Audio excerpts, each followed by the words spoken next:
Roma no cayó por los bárbaros. Roma se suicidó.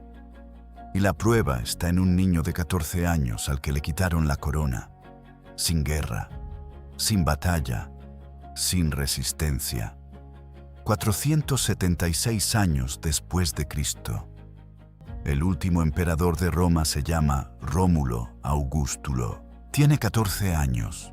Y esa noche, un caudillo bárbaro llamado Odoacro entra a su palacio, lo mira a los ojos y le arranca la corona de las manos sin disparar una sola flecha. No hubo batalla épica. No hubo un incendio que consumiera el Coliseo. No hubo una legión romana haciendo su último sacrificio heroico bajo las águilas de oro. El Imperio Romano de Occidente no murió rugiendo, murió en silencio, con un niño desamparado y un trono vacío. Y eso lo hace todavía más aterrador.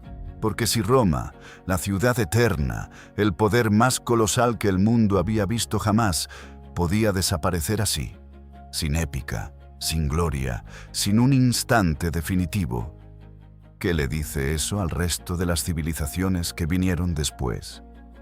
¿Qué nos dice a nosotros? Pero espera.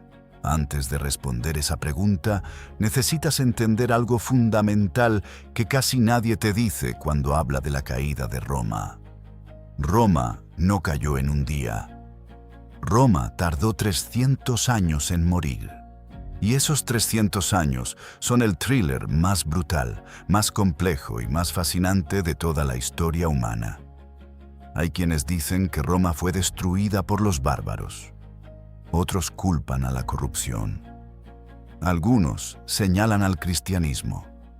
Otros al plomo en las tuberías. Hay historiadores que han dedicado su vida entera a debatir esto y aún no se ponen de acuerdo. Pero ¿sabes cuál es la verdad que más duele?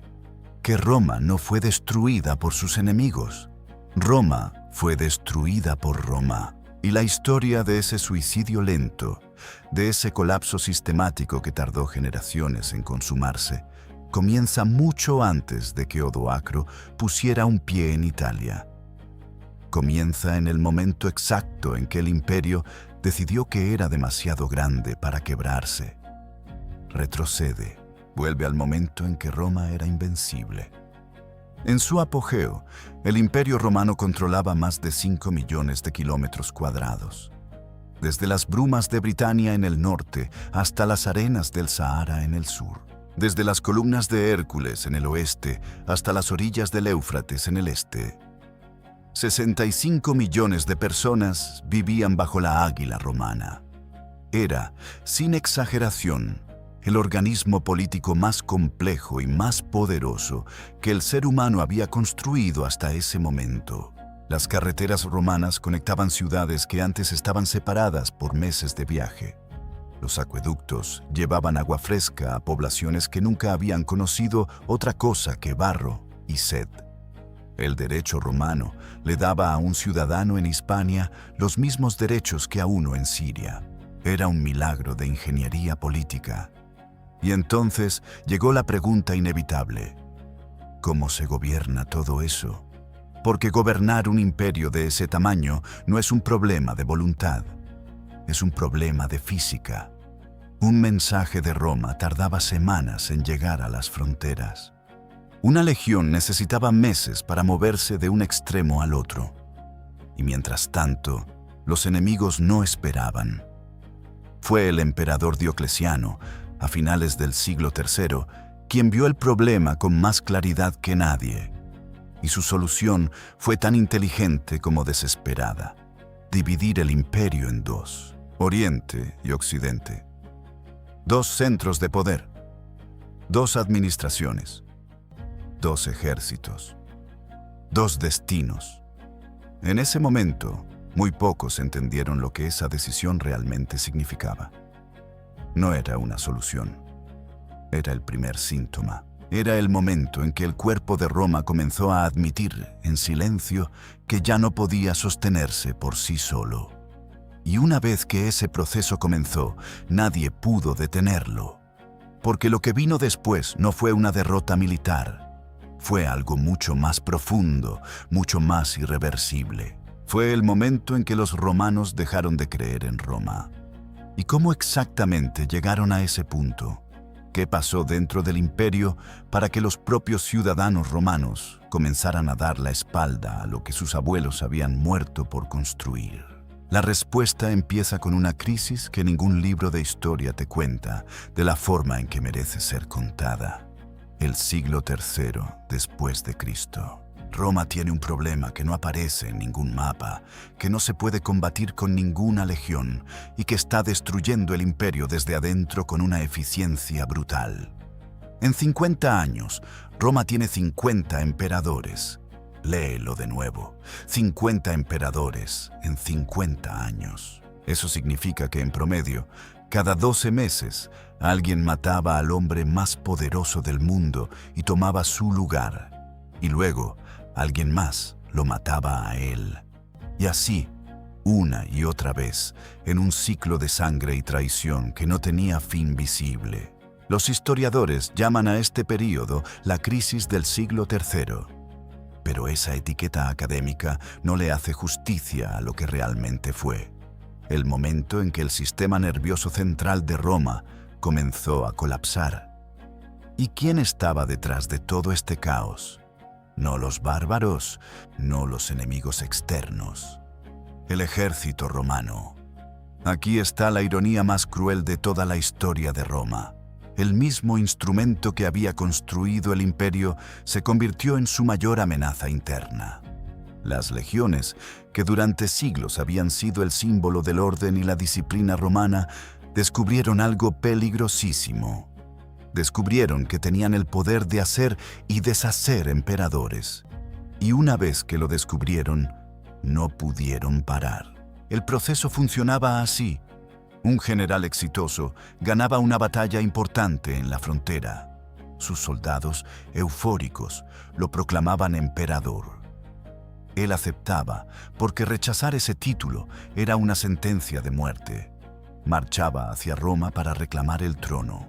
Y mientras lo hacía, otro general en otra frontera hacía exactamente lo mismo. El resultado: un imperio con 2 emperadores, luego con 3, luego con 4, todos peleando entre sí mientras las fronteras quedaban desprotegidas. Mientras los bárbaros miraban, esperaban y tomaban nota. Pero el caos político era solo la mitad del problema. Porque simultáneamente la economía romana entraba en una espiral de la que no había retorno fácil. Para pagar a los ejércitos que los sostenían en el poder, los emperadores hacían algo que cualquier economista moderno reconocería como una catástrofe anunciada. Adulteraban la moneda. Las monedas romanas de plata, el denario, el símbolo del poder económico de Roma, comenzaron a ser fabricadas con menos y menos plata real. Al principio era un porcentaje pequeño, luego era la mitad, luego era el 80% de otros metales más baratos, hasta que el denario, que había sido el dólar del mundo antiguo, no valía prácticamente nada. ¿Y qué pasa cuando la moneda no vale nada? Pasa lo mismo que siempre ha pasado en la historia. Los precios se disparan, el comercio se paraliza y la gente deja de confiar en el sistema. Los campesinos romanos dejaron de vender sus cosechas en los mercados porque el dinero que recibían a cambio era papel mojado. Los comerciantes comenzaron a operar con trueque, como si los siglos de civilización monetaria nunca hubieran existido. Las ciudades, que dependían del comercio para alimentarse, comenzaron a encogerse. Y aquí viene algo que casi nadie conecta, pero que es fundamental para entender lo que vino después. Cuando las ciudades se encogen, cuando el comercio muere, cuando la gente deja de moverse por las grandes carreteras romanas, el imperio pierde su razón de ser. Porque Roma no era solo un gobierno, Roma era una red de ciudades conectadas, de mercados interdependientes, de información circulando, de soldados moviéndose, de leyes siendo aplicadas. Cuando esa red comenzó a deteriorarse, el imperio no desapareció de golpe. Simplemente comenzó a volverse irrelevante. Las personas empezaron a mirar hacia otra parte para encontrar orden y protección. Empezaron a buscar a hombres poderosos locales, señores de la guerra, terratenientes ricos con sus propios ejércitos privados, que podían ofrecerles lo que el emperador lejano ya no podía garantizar: seguridad. ¿Te suena conocido ese patrón? Debería, porque lo que estaban haciendo en las ruinas de la economía romana era el embrión de algo que dominaría Europa durante los siguientes 1000 años. Pero Roma no estaba muerta todavía. Estaba herida, sí. Estaba sangrando, sí.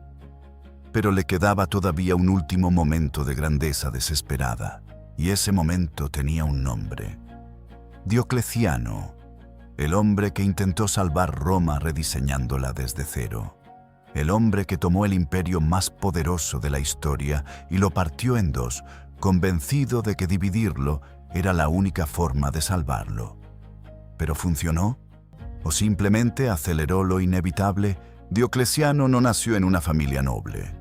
No tenía sangre patricia ni ancestros ilustres que lo avalaran. Era el hijo de un esclavo liberado, criado en la pobreza de los Balcanes, que ascendió por puro talento militar hasta convertirse en el hombre más poderoso del mundo conocido. Y precisamente porque había llegado desde abajo, porque conocía el imperio no desde los salones del palacio, sino desde las trincheras de la frontera, entendía algo que sus predecesores habían ignorado sistemáticamente. Roma se estaba ahogando en su propio tamaño. La solución que diseñó fue tan audaz que hasta hoy los historiadores debaten si fue un acto de genio o el primer paso consciente hacia la disolución.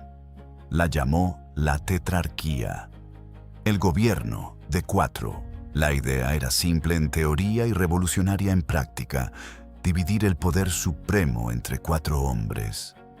2 Augustos, con autoridad máxima, uno para Oriente y otro para Occidente, y 2 Césares, subordinados, que serían los herederos designados y que gobernarían las regiones más conflictivas de las fronteras.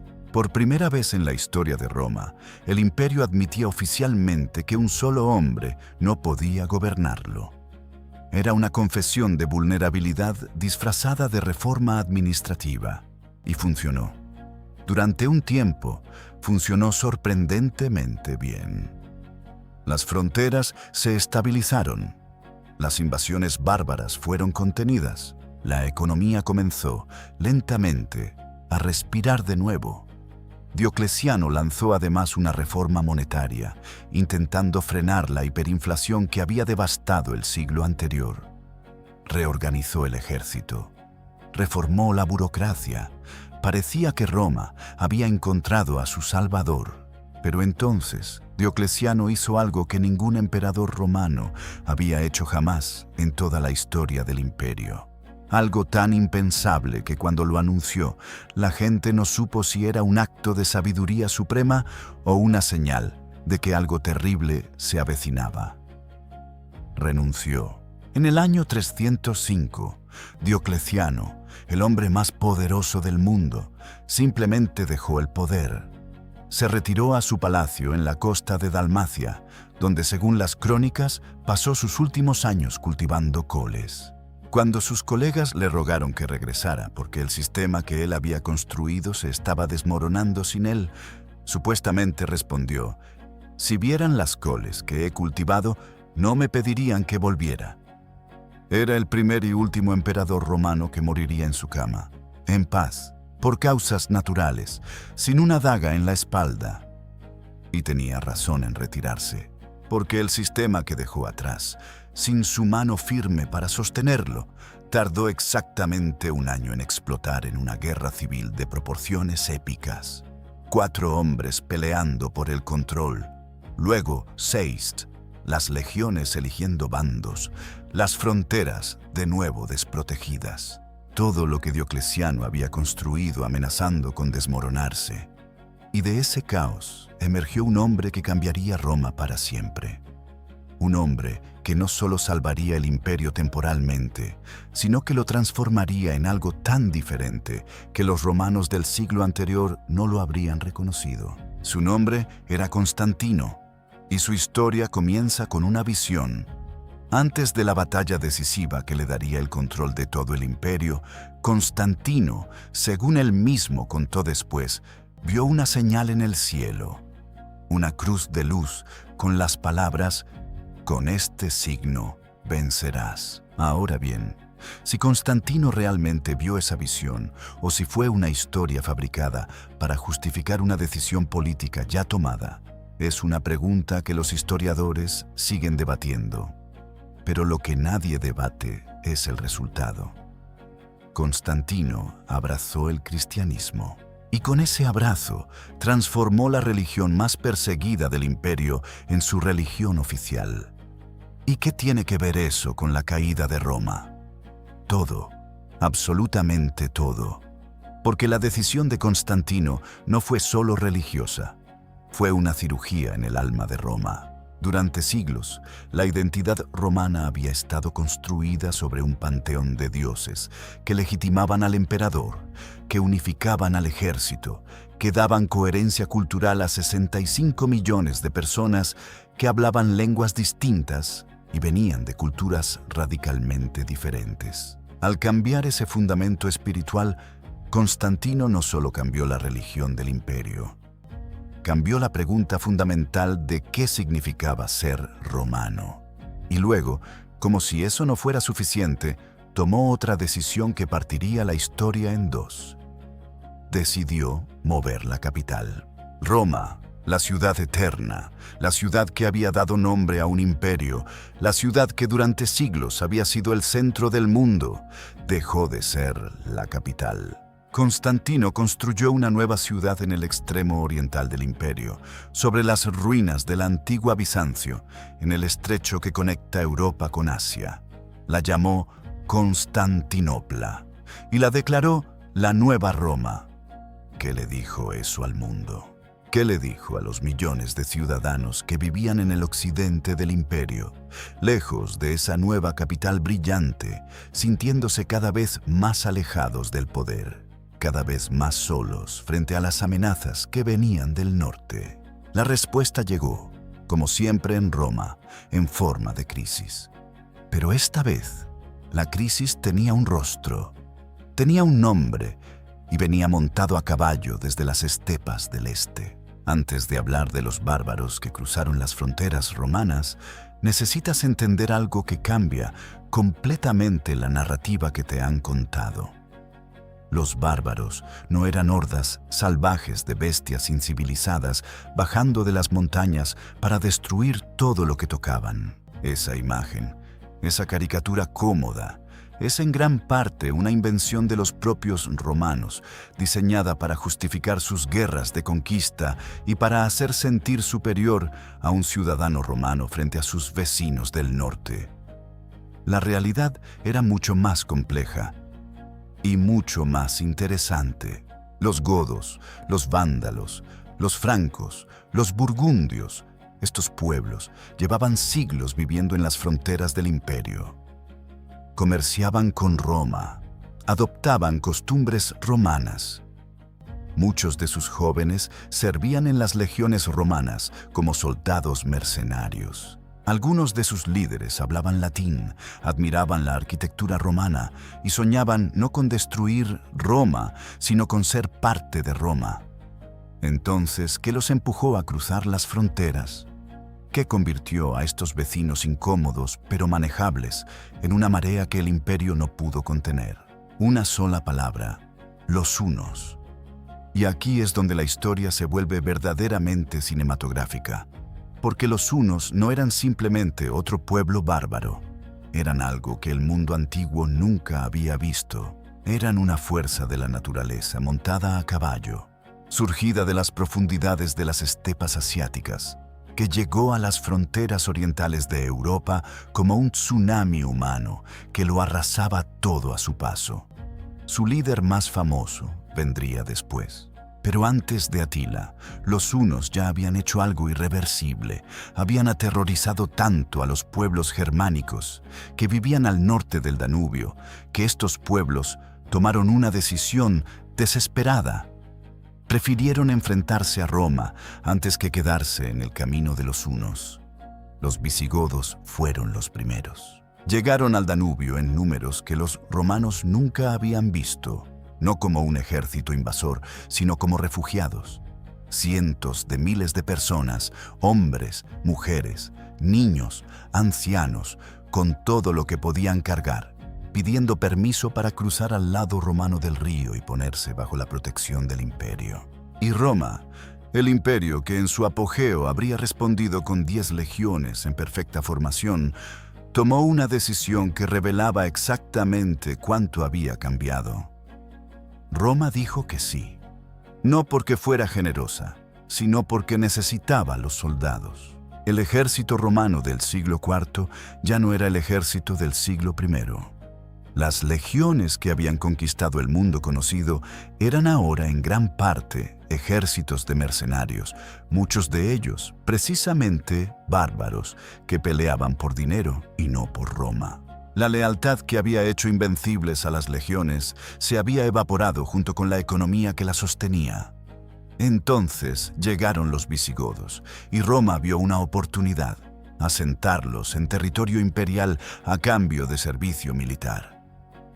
Brazos para defender las fronteras, cuerpos para llenar las legiones. El problema fue la ejecución. Los funcionarios romanos encargados de gestionar el asentamiento de los visigodos eran corruptos hasta la médula. Cobraban sobornos para dejarlos cruzar. Les vendían comida a precios abusivos.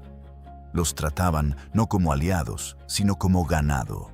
Las crónicas hablan de romanos vendiendo carne de perro a familias visigodas hambrientas a cambio de sus propios hijos como esclavos. ¿Cuánto tiempo crees que podía durar eso antes de explotar? La respuesta fue 2 años. En el año 378, los visigodos se rebelaron, y lo que siguió fue uno de los días más negros de la historia militar romana. En la batalla de Adrianópolis, un ejército visigodo destrozó completamente a las legiones romanas enviadas a someterlos. El emperador Valente murió en el campo de batalla. Su cuerpo nunca fue encontrado. Adrianópolis no fue solo una derrota militar. Fue el momento en que el mito de la invencibilidad romana se quebró para siempre. Los bárbaros, dentro de las fronteras del imperio, acababan de demostrar que podían vencer a Roma en campo abierto. Y todos lo vieron. Todos tomaron nota. Pero incluso después de Adrianópolis, incluso con el ejército destrozado y el emperador muerto, Roma todavía tenía recursos, todavía tenía instituciones, todavía tenía hombres capaces de intentar salvar lo que quedaba. El emperador Teodosio llegó al poder y negoció una paz con los visigodos. Los instaló dentro del imperio como aliados formales, con sus propias leyes, sus propios líderes, su propio ejército. Era una solución pragmática pero profundamente peligrosa, porque lo que Teodosio acababa de crear era un estado dentro del estado, un pueblo con su propia identidad, su propia cadena de mando, viviendo dentro de las fronteras romanas, pero sin deber lealtad real a Roma. Y luego, Teodosio hizo algo más, algo que sellaría el destino del imperio de una forma que ninguno de sus contemporáneos comprendió en ese momento. En el año 395, justo antes de morir, Teodosio dividió el imperio entre sus 2 hijos. Arcadio tomaría el oriente, Honorio tomaría el occidente. Ninguno de los 2 tenía más de 17 años. Ninguno de los 2 tenía el temperamento, la inteligencia, ni la voluntad para gobernar lo que les había sido entregado. Y el imperio romano, que había sobrevivido 50 emperadores asesinos en 50 años, que había sobrevivido la hiperinflación, las guerras civiles y la batalla de Adrianópolis, estaba a punto de enfrentarse a su mayor amenaza.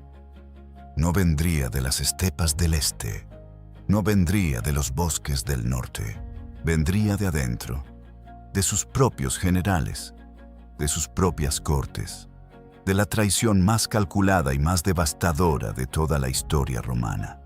Y tendría el rostro de un hombre al que la historia no le ha dado el lugar que merece: Estilicón. Estilicón era todo lo que Roma necesitaba en su momento más oscuro, y todo lo que Roma no podía aceptar en su corazón más profundo. Era un general de una brillantez militar extraordinaria. Era leal al imperio con una devoción que sus contemporáneos no merecían. Era el hombre que durante más de una década mantuvo al Imperio Romano de Occidente en pie casi por pura fuerza de voluntad personal. Y era medio bárbaro. Su padre era un oficial vándalo al servicio de Roma. Y eso, en la Roma del siglo V, era un pecado que ninguna cantidad de victorias militares podía lavar completamente a los ojos de la aristocracia romana, que seguía aferrada a sus prejuicios mientras el mundo se derrumbaba a su alrededor. Estilicón se había casado con la sobrina del emperador Teodosio. Había servido como regente del joven emperador Honorio. Había ganado batallas que salvaron el imperio en momentos en que todo parecía perdido. Era, en todos los sentidos prácticos, el verdadero gobernante de Occidente. Pero el joven Honorio lo miraba con una mezcla de dependencia y resentimiento, que es la combinación más tóxica que puede existir entre un hombre poderoso y su superior inseguro. Y mientras tanto, el problema visigodo volvía a explotar, porque los visigodos que Teodosio había instalado dentro del imperio como aliados tenían ahora un nuevo líder, un hombre que había servido en el ejército romano, que conocía sus tácticas, sus debilidades, sus rutas de suministro, sus puntos ciegos. Su nombre era Alarico, y Alarico quería algo específico, algo que en el fondo no era tan diferente de lo que cualquier general romano ambicioso habría querido: un título oficial romano, un cargo reconocido, una posición legítima dentro del sistema imperial para él y para su pueblo. No quería destruir Roma, quería ser parte de Roma. Estilicón lo entendía. Había negociado con Alarico en múltiples ocasiones, llegando a acuerdos que mantenían la paz a cambio de concesiones. Era diplomacia pragmática, el tipo de solución que requiere inteligencia y humildad para reconocer que no siempre puedes ganar en el campo de batalla. Pero la corte de Honorio en Rávena, donde el joven emperador se había refugiado porque Roma le parecía demasiado expuesta a los peligros del mundo, interpretaba cada negociación de Estilicón con Alarico como evidencia de traición.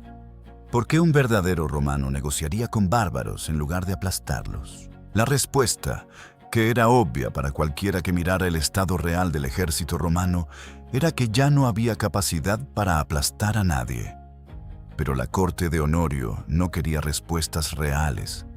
Quería chivos expiatorios. En el año 408, los enemigos de Estilicón en la corte convencieron a Honorio de que su general más capaz era en realidad un traidor que planeaba entregar el imperio a los bárbaros. Las pruebas eran inexistentes.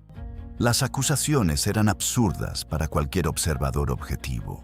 Honorio firmó la orden de ejecución. Estilicón fue arrestado y decapitado. Con él murió la última gran mente estratégica del Imperio Romano de Occidente. Y si eso no fuera suficientemente catastrófico, lo que siguió inmediatamente después fue tan predecible que resulta casi insoportable de leer.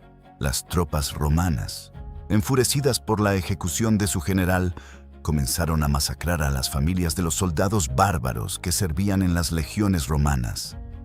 ¿Qué hicieron esos soldados bárbaros? Lo único que podían hacer. Desertaron en masa y se unieron a Alarico. De un golpe, Roma había ejecutado a su mejor general y había entregado miles de soldados experimentados al enemigo. Era una obra maestra de la autodestrucción. Alarico marchó sobre Roma.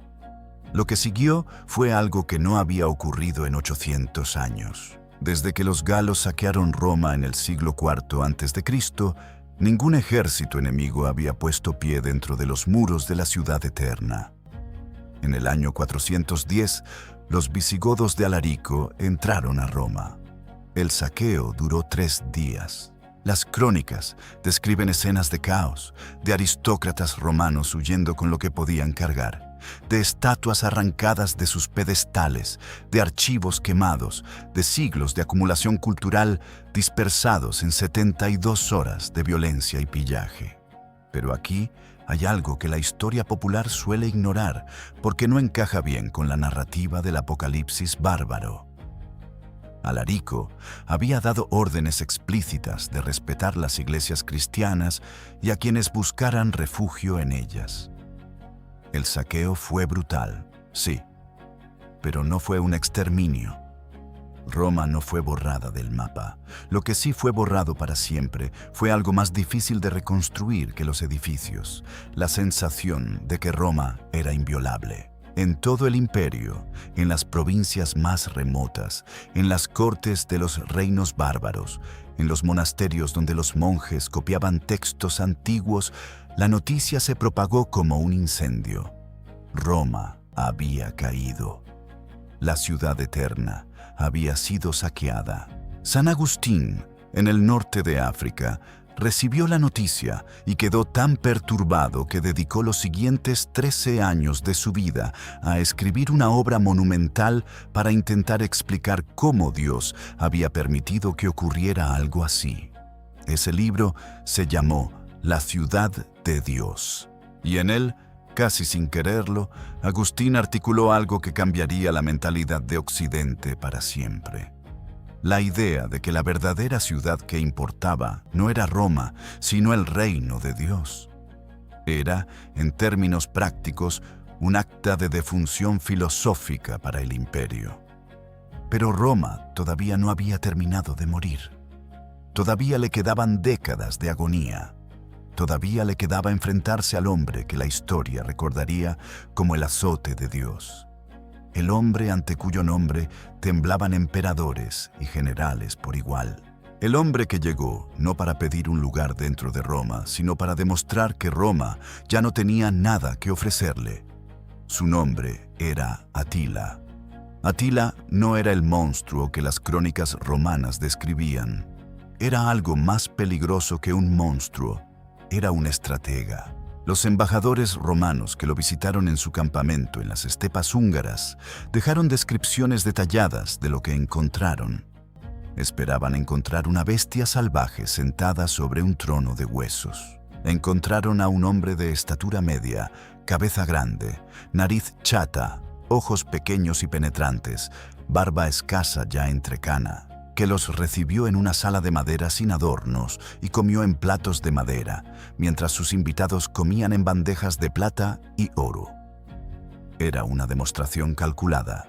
Atila quería que sus visitantes entendieran que él no necesitaba la riqueza de Roma para sentirse poderoso, que el oro romano lo impresionaba tan poco como la lluvia, y eso era exactamente lo que lo hacía invencible.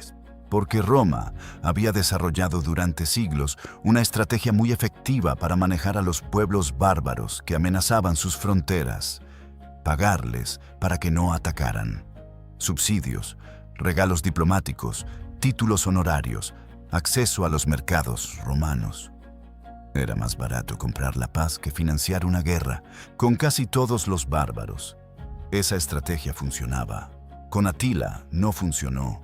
O más precisamente, funcionó al revés. Porque Atila entendió el juego mejor que los romanos que lo habían inventado. Si Roma pagaba para que no atacara, eso significaba que Roma tenía miedo. Y si Roma tenía miedo, podía pedir más, siempre más.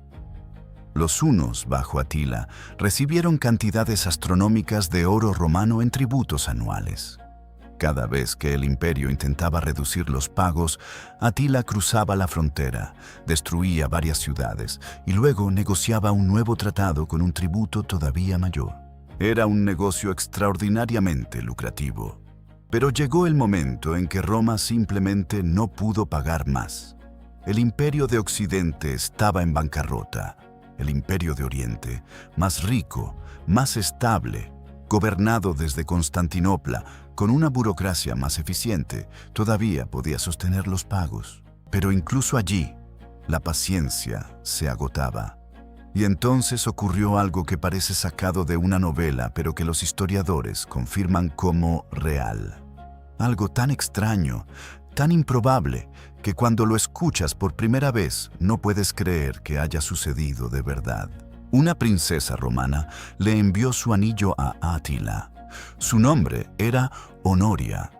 Era hermana del emperador de Occidente, Valentiniano III, y estaba furiosa. La habían obligado a comprometerse con un senador romano aburrido y sin ambición como castigo por un escándalo amoroso que había avergonzado a la familia imperial. Honoria no aceptó su destino en silencio. Le envió un mensaje secreto a Átila junto con su anillo personal, proponiéndole algo que cambiaría el curso de la historia: una alianza matrimonial. Átila, con la genialidad política que lo caracterizaba, interpretó ese anillo no como una propuesta romántica, sino como algo mucho más valioso: una reclamación legal. Si Honoria le ofrecía su mano, entonces él tenía derecho a exigir su dote. Y la dote de una princesa romana era la mitad del imperio de Occidente. Era el pretexto perfecto que necesitaba para invadir. En el año 451, Atila cruzó el Rin con un ejército que las fuentes antiguas describen en números que probablemente son exagerados, pero que en cualquier caso representaba la fuerza militar más grande que Europa occidental había visto en generaciones. Y Roma, una vez más, tuvo que buscar un salvador en el último lugar donde hubiera buscado uno 100 años antes. El general romano que se levantó para enfrentar a Atila se llamaba Flavio Aecio, y su historia es una de las más fascinantes y más trágicas de toda la era tardorromana, porque Aecio conocía a los hunos íntimamente. De joven, había sido enviado como rehén a la corte huna, donde había vivido años entre ellos, aprendido sus tácticas, su lengua, su forma de pensar. Había sido, en cierto sentido, amigo personal del propio Atila, y ahora se enfrentaban en el campo de batalla. La batalla que siguió ocurrió en los campos cataláunicos, en la actual Francia. Fue una de las batallas más grandes de la antigüedad tardía. Aecio logró algo que parecía imposible: construir una coalición de romanos, visigodos, francos y otros pueblos bárbaros que normalmente se habrían degollado entre sí, y los unió bajo un único objetivo: detener a Atila. El resultado fue, por un margen estrecho y sangriento, una victoria romana, o más precisamente, una victoria de Occidente. Atila fue frenado, se retiró, pero no fue destruido. Volvió al año siguiente, esta vez hacia Italia, saqueando ciudades una tras otra, acercándose a Roma. Y entonces ocurrió uno de los momentos más misteriosos de toda la historia tardorromana: el Papa León. Primero salió personalmente a encontrarse con Atila en el río Mincio. Los dos hombres hablaron en privado. Nadie sabe exactamente qué se dijeron. Y Atila, el azote de Dios, el hombre que no había retrocedido ante ningún ejército, se dio la vuelta y abandonó Italia. ¿Por qué? Los contemporáneos dijeron que fue un milagro divino. Los historiadores modernos señalan razones más prácticas. El ejército huno sufría de hambre y enfermedad, y amenazas desde el este requerían su atención. Pero el efecto simbólico fue devastador para Roma, porque lo que el mundo vio fue esto: cuando Roma estuvo en su momento de mayor peligro, no fue el emperador quien la salvó. No fue el ejército, fue el Papa. El poder espiritual había superado al poder político en el imaginario colectivo del imperio. Y luego, como si el destino tuviera sentido del humor negro, ocurrió lo inevitable. Aecio, el único general que había logrado detener a Átila, el último gran defensor militar de Roma, fue asesinado. ¿Por quién? Por el emperador Valentiniano III, con sus propias manos, en el Palacio Imperial, en un ataque de paranoia que un contemporáneo resumió con una frase que quedó grabada en la historia: el emperador ha cortado su mano derecha con su mano izquierda. Roma acababa de destruir a su último gran soldado, y esta vez no había nadie para reemplazarlo. Lo que vino después no fue una caída dramática, fue algo peor. Fue una disolución lenta, vergonzosa e irreversible, en la que los últimos emperadores de Occidente se convirtieron en marionetas en manos de caudillos bárbaros que ya ni siquiera fingían respetar la ficción del poder romano. Hasta que llegó la noche en que Odoacro entró al palacio y miró a los ojos a un niño de 14 años, con una corona demasiado grande para su cabeza, y decidió que ya ni siquiera valía la pena matarlo. Rómulo Augustulo. El último emperador de Roma tenía un nombre que parecía diseñado por un poeta cruel con sentido del humor devastador. Rómulo, como el fundador legendario de Roma, el hombre que según la mitología había trazado con su propio arado los límites de la ciudad eterna y había matado a su hermano para defenderlos. Y Augustulo, diminutivo de Augusto, el título del primer y más grande emperador, reducido ahora a su forma más pequeña, más infantil, más patética: el pequeño Rómulo, el pequeño Augusto. Era como si la historia hubiera querido subrayar con crueldad máxima lo que estaba ocurriendo. El imperio que había comenzado con la grandeza de un fundador mítico y la brillantez de un Augusto estaba terminando con un niño que ni siquiera había elegido ser emperador, puesto en el trono por su padre, un caudillo militar llamado Orestes, que quería el poder real sin la exposición del título formal. Y Orestes, el hombre que había colocado a su hijo en el trono más famoso del mundo, tenía una historia que por sí sola resumía perfectamente lo que Roma se había convertido. Porque Orestes no era un general romano de vieja cepa, era un secretario. Había sido secretario personal y traductor de Atila. El padre del último emperador de Roma había trabajado para el hombre que casi destruyó Roma. Si eso no te dice todo lo que necesitas saber sobre el estado del imperio en sus últimos años, nada te lo dirá. El detonante final llegó, como tantas veces en la historia romana tardía, por una cuestión de dinero y tierra. Los soldados bárbaros que formaban la columna vertebral del ejército romano de Occidente llevaban años reclamando lo mismo que reclamaban todos los pueblos que habían servido a Roma: tierra. Un pedazo de suelo itálico donde asentarse, donde construir una vida, donde tener algo tangible a cambio de años de servicio militar. Orestes se negó. Quizás pensó que conceder esa demanda sería el fin de la ficción romana que le daba su poder. Quizás simplemente no tenía tierra que dar. Quizás era el tipo de hombre que nunca podía decir que sí cuando debía. El resultado fue una rebelión liderada por Odoacro, un caudillo de origen érulo, que en cuestión de semanas destrozó las últimas fuerzas leales a Orestes, lo capturó y lo ejecutó, y luego marchó hacia Rávena, donde el joven Rómulo Augustulo esperaba su destino. Lo que ocurrió en esa sala del Palacio de Rávena es uno de los momentos más silenciosos y más elocuentes de toda la historia humana. Odoacro miró al niño, miró la corona y tomó una decisión que en sí misma era una declaración sobre el estado del mundo. No lo mató, lo envió al exilio. Le dio una pensión generosa y lo mandó a vivir en un castillo en la bahía de Nápoles, donde Rómulo Augustulo desapareció de la historia con una discreción que resultaba casi insultante para la magnitud de lo que representaba. Odoacro tomó el título de rey de Italia, no de emperador romano.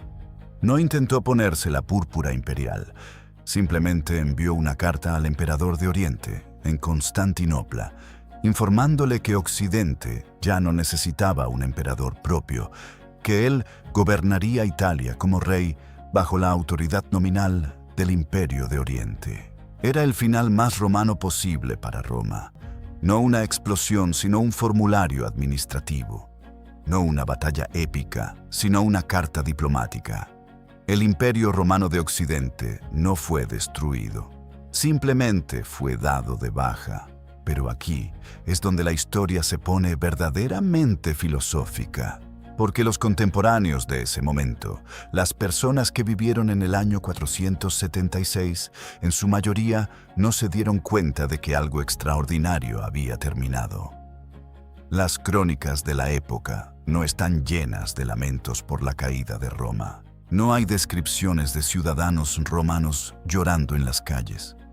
La vida cotidiana en Italia continuó con una continuidad perturbadora. Los mismos jueces aplicaban leyes similares. Los mismos obispos gobernaban sus diócesis. Los mismos comerciantes vendían en los mismos mercados. La gran paradoja de la caída de Roma es que en gran medida Roma no cayó. Se transformó. Se disolvió en algo diferente tan gradualmente que nadie pudo señalar el momento exacto en que dejó de existir. Lo que sí cambió, lo que se perdió de forma irreversible, fue la idea de Roma. La idea de que existía una autoridad universal, una ley universal, una ciudadanía universal que conectaba a todas las personas del mundo civilizado en una sola entidad política. Esa idea murió, y su muerte dejó un vacío que Europa tardaría siglos en intentar llenar, con resultados siempre incompletos y a veces desastrosos. Pero mientras Occidente se fragmentaba en reinos bárbaros que peleaban entre sí por los huesos del imperio, algo extraordinario estaba ocurriendo en el este. En Constantinopla, el Imperio Romano de Oriente no solo sobrevivía, sino que en ciertos momentos llegaba a florecer. Lo llamarían Imperio Bizantino, aunque ellos nunca usaron ese nombre. Ellos se llamaban a sí mismos romanos. Hablaban griego, pero se identificaban como herederos directos de Roma, y continuarían haciéndolo durante casi 1000 años más, hasta que otro conquistador, otro momento de colapso, pusiera fin también a esa llama. Pero esa es otra historia. La pregunta que nos queda, la pregunta que hace que la caída de Roma siga siendo relevante 1600 años después, no es cómo cayó. Ya lo sabemos. Cayó por dentro. Cayó por la corrupción, por la desigualdad, por la incapacidad de sus instituciones para adaptarse, por líderes que priorizaron su supervivencia personal sobre el bien común, por una sociedad que gradualmente dejó de creer en los valores que la habían hecho grande. La pregunta que importa es otra. La pregunta que debería mantenerte despierto por la noche si piensas en ella con honestidad es esta. ¿Qué civilización del mundo moderno está repitiendo exactamente los mismos errores? Roma no es solo historia. Roma es un espejo, y lo que ese espejo refleja, cuando lo miras con honestidad, sin el filtro cómodo de la distancia histórica, es incómodo, es perturbador. Es el tipo de imagen que prefieres apartar porque si la miras demasiado tiempo, empiezas a hacerte preguntas que no tienen respuestas fáciles. Entonces hagámoslo. Miremos el espejo. Roma en su decadencia tenía una desigualdad económica tan extrema que una pequeña élite de aristócratas acumulaba riquezas obscenas mientras la clase media se evaporaba y los pobres caían en una dependencia del Estado que los historiadores llaman el sistema del pan y circo. El gobierno, incapaz de resolver los problemas estructurales de fondo, optaba por distraer a la población con entretenimiento gratuito y comida subsidiada, no para resolver la pobreza, para hacerla tolerable, para evitar que la gente con el estómago vacío mirara hacia el palacio con ojos peligrosos. ¿Te suena familiar? Roma, en su decadencia, tenía una clase política que había dejado de servir al Estado para servirse del Estado. Los cargos públicos se compraban y se vendían. Las decisiones de gobierno se tomaban no en función del bien común, sino en función de qué familia, qué facción, qué red de intereses personales salía beneficiada. La corrupción no era la excepción al sistema, era el sistema. ¿Sigues mirando el espejo? Roma, en su decadencia, había externalizado su seguridad. Ya no confiaba en sus propios ciudadanos para defender sus fronteras, para hacer el sacrificio de ponerse una armadura y marchar al frente. Pagaba a otros para que lo hicieran. Y cuando esos otros descubrieron que eran ellos quienes realmente sostenían el poder, empezaron a cobrar un precio que Roma no podía negarse a pagar. Roma, en su decadencia, tenía una cultura que había perdido la capacidad de autocrítica. Sus intelectuales, sus poetas, sus filósofos, en lugar de señalar los problemas con valentía, producían alabanzas al sistema, panegíricos al emperador de turno, discursos sobre la grandeza eterna de Roma, mientras Roma se desmoronaba a su alrededor. La verdad se había vuelto políticamente inconveniente, y las voces que se atrevían a decirla eran marginadas o silenciadas. Roma, en su decadencia, había fragmentado su identidad colectiva hasta el punto de que ya no había un relato compartido, una narrativa común que uniera a sus ciudadanos en torno a valores y objetivos colectivos. Cada grupo miraba hacia su propio ombligo, defendía sus propios intereses particulares y la idea de sacrificio personal por el bien común se había convertido en algo que solo los ingenuos o los poetas tomaban en serio. Y Roma, en su decadencia, seguía creyendo, con una convicción casi religiosa, que era eterna, que los problemas que veía eran temporales, que siempre había salido adelante antes y volvería a hacerlo, que su grandeza pasada era garantía de su grandeza futura. Esa última ilusión fue quizás la más destructiva de todas. Porque mientras Roma se convencía a sí misma de su invulnerabilidad, no tomaba las decisiones difíciles, los sacrificios costosos, las reformas dolorosas que habrían podido cambiar su destino. Y aquí está la lección más brutal que Roma nos deja, la que ningún libro de texto se atreve a escribir con toda su crudeza. Los imperios no caen por sus enemigos. Caen por su propia incapacidad de mirarse al espejo y actuar sobre lo que ven. Los hunos, los visigodos, los vándalos no destruyeron Roma. Fueron el viento que derribó un árbol que ya estaba podrido por dentro. Si el árbol hubiera estado sano, el viento habría soplado en vano. Pero hay algo más en la historia de Roma que trasciende el análisis político y económico. Algo más profundo, más humano, más difícil de cuantificar pero imposible de ignorar. Roma duró. Duró 800 años como república y como imperio antes de que Occidente colapsara. 800 años de instituciones, de leyes, de ingeniería, de arte, de filosofía, de una idea de lo que la civilización podía ser. Y luego, si contamos Bizancio, el Imperio Romano de Oriente, duró otros 1000 años más en Constantinopla, hasta que los turcos otomanos pusieron fin a esa continuidad en el año 1453. En total, la llama romana ardió durante más de 2000 años. Ninguna otra entidad política en la historia humana puede decir lo mismo. Ninguna. Y en ese dato hay algo que debería darnos no solo humildad ante la magnitud de lo que Roma logró, sino también esperanza ante la pregunta de qué es posible cuando los seres humanos deciden construir algo más grande que ellos mismos, algo que trascienda su propia vida, su propio beneficio inmediato, su propio momento histórico. Los constructores del Coliseo no lo hicieron para ellos mismos. Los ingenieros que diseñaron los acueductos que llevaron agua fresca a millones de personas no vivieron para ver el impacto completo de su trabajo.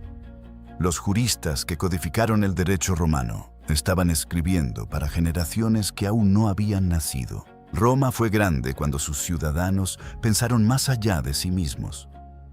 Roma comenzó a morir cuando dejaron de hacerlo. Y Rómulo Augustulo, ese niño de 14 años, sentado en un trono demasiado grande, mirando a Odoacro entrar a su palacio, no era solo el último emperador de Roma. Era el símbolo final de lo que ocurre cuando una civilización olvida por qué existe. Cuando el poder se convierte en un fin en sí mismo y no en un instrumento al servicio de algo más grande. El niño fue exiliado. La corona fue guardada y las águilas romanas, que durante siglos habían presidido las legiones más poderosas de la historia, fueron retiradas de los estandartes para siempre. Pero algo de Roma nunca murió. Está en el idioma que hablas, está en las leyes que te protegen, está en la arquitectura de las ciudades que habitas, está en la idea misma de que los seres humanos pueden organizarse bajo principios comunes, bajo leyes escritas, bajo instituciones que trascienden la vida de cualquier individuo. Roma cayó, pero Roma nunca desapareció del todo. Y quizás esa sea la lección definitiva.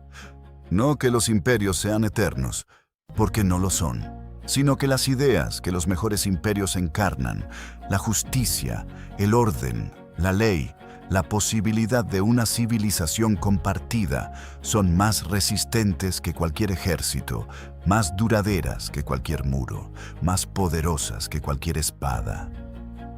Roma murió. Pero la idea de Roma todavía vive en cada sociedad que intenta, con todos sus defectos y contradicciones, construir algo más grande que la suma de sus partes. La pregunta que Roma nos deja no es cómo evitar caer. La pregunta es si tenemos el valor de mirar el espejo y actuar antes de que sea demasiado tarde. El fin de Roma no fue el fin de la historia. Fue el comienzo de la pregunta más importante que la humanidad jamás se ha hecho. ¿Qué vale la pena construir y qué estamos dispuestos a sacrificar para que dure?